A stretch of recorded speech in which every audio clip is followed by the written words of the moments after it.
A proclamation of the Holy Gospel according to Saint Luke. The shepherds went in haste to Bethlehem and found Mary and Joseph and the infant lying in the manger. When they saw this, they made known the message that had been told them about this child. All who heard it were amazed by what had been told them by the shepherds. And Mary kept all these things, reflecting on them in her heart. Then the shepherds returned, glorifying and praising God for all they had heard and seen, just as it had been told to them. When 8 days were completed for his circumcision, he was named Jesus, the name given him by the angel before he was conceived in the womb. The Gospel of the Lord. Our Gospel for this Sunday comes from Saint Luke. It is the beginning of the year, the octave of Christmas, dedicated to praising God for the gift of this great woman, Mary, the Mother of God. We have been reflecting on blessings. As the new year comes, we beg the Lord for blessings. Like in the first reading, the priestly class blesses the people Israel. And we said that blessing is not just about things that we expect God to give to us, but blessing is the presence of God protecting us, the presence of God, the God who smiles at us, giving us joy and consolation. Blessing is the kindness of God, leading us to peace, fullness of life. And in the second reading, from the letter of Paul to the Galatians, we saw how this fullness of blessing becomes personified in Jesus Christ. He is the fullness of God's blessing. God Himself becomes part of humanity, of human history, of creation. And in Him, the fullness of history is reached. The fullness of time comes with the fullness of blessings. And what did we benefit from the incarnation of the Word in Jesus Christ? We became adopted children of God. We experienced the freedom of the children of God. And we were made heirs to all the good things that the Father has promised to us. Blessing upon blessing.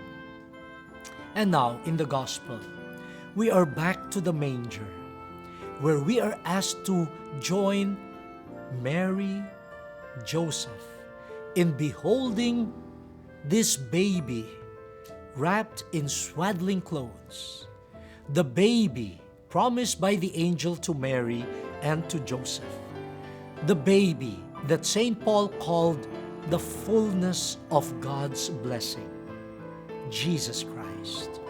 The shepherds were there. They were notified by a host of angels that the Savior has come. And the sign was very simple. They will find a baby wrapped in swaddling clothes in a manger with his mother. And when they saw the scene exactly as depicted by the angels, they understood the message. Blessing upon blessing. The shepherds saw Jesus. They were blessed. And they went back to the fields rejoicing. Gracious in their blessings, that so much so that they went about proclaiming the good things that they have seen and heard. But see, the blessing is Jesus.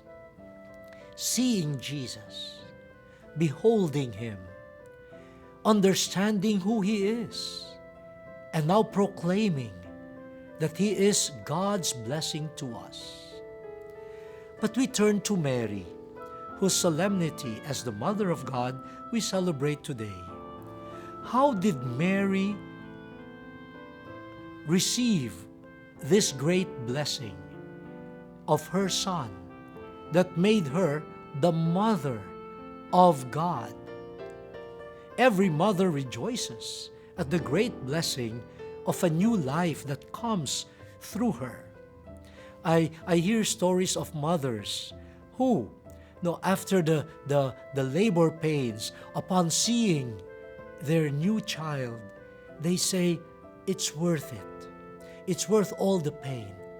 The pain is clouded by the blessing of new life.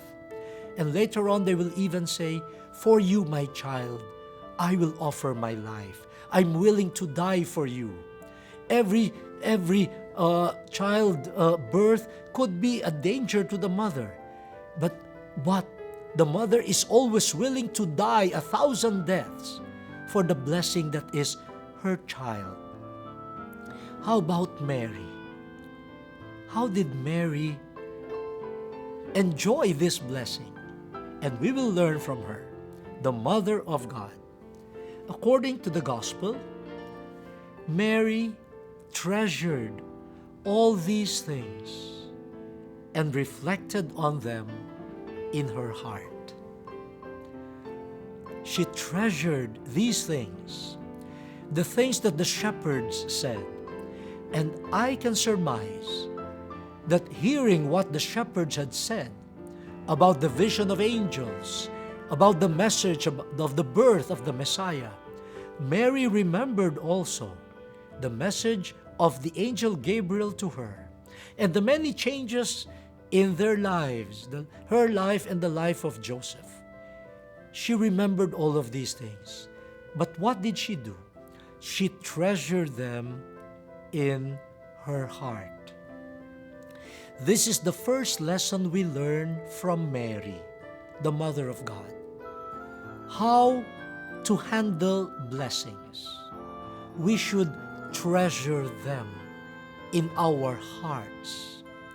My dear brothers and sisters, many blessings are wasted. Many blessings are ignored. Many blessings are treated with indifference because we do not pay attention to them and we do not treasure them. How are our hearts? Are our hearts a treasuring heart? A treasuring heart is always sensitive to blessings. Husbands, do you treasure the smiles, the efforts of your wives? Do you keep them as the treasure of your heart? Or do they come and go as though nothing, no blessing has come to you? Wives, do you treasure the efforts of your husband? Their struggles to support the family. Are they in your heart? Or are your hearts filled with memories of their failures? And then the treasure is gone. Children, how do you think of your parents? Do you think of them as a big ATM card from whom you can withdraw anything that you need? Or are your hearts filled with the treasures of their work, of their love for you, of their long suffering, of their sacrifices for you? What is the treasure of your heart? Anger? Bitterness? Bad memories? Or like Mary, do we treasure in our hearts the blessings of Jesus, His presence in our lives, and the many messages of God coming to us through Jesus? Treasure Jesus in your heart. That's the first. The second that we learn from Mary is she meditated in her heart over these wonderful memories. Meditation, prayer, pondering, contemplating. My dear brothers and sisters, I notice this. Whenever we get a blessing, instead of stopping and quietly relishing the blessing, what do? We run around Say, oh, how can I spend this? Oh, there is a store selling this. Oh, while I have this money, let me go to the mall, etc. There is no time to ponder. And so we do not experience the depth, the deepening experience that blessings give to our lives. Treasuring coupled with praying. This is what the Blessed Mother teaches us as the proper stance before the blessing of God, who is Jesus Christ. So, may I invite all of you to look back at the past year, look at all the blessings that have come our way, and look to Jesus. Treasure Him in your hearts. Ponder Him. Pray. Meditate on how the Lord has been part of your life, and let that be the pattern of the new year. Blessings will be there, but treasure them and pray over them. Blessings that are not reflected upon lose their becoming blessings to us. I remember attending a birthday party of a woman quite advanced in years. And during lunch, he was hard of hearing. So I would literally shout at her left ear. And one question that I asked her is, are there any other blessings that you are asking for the Lord? And she chuckled. She said, oh, Bishop, my life has already been blessed.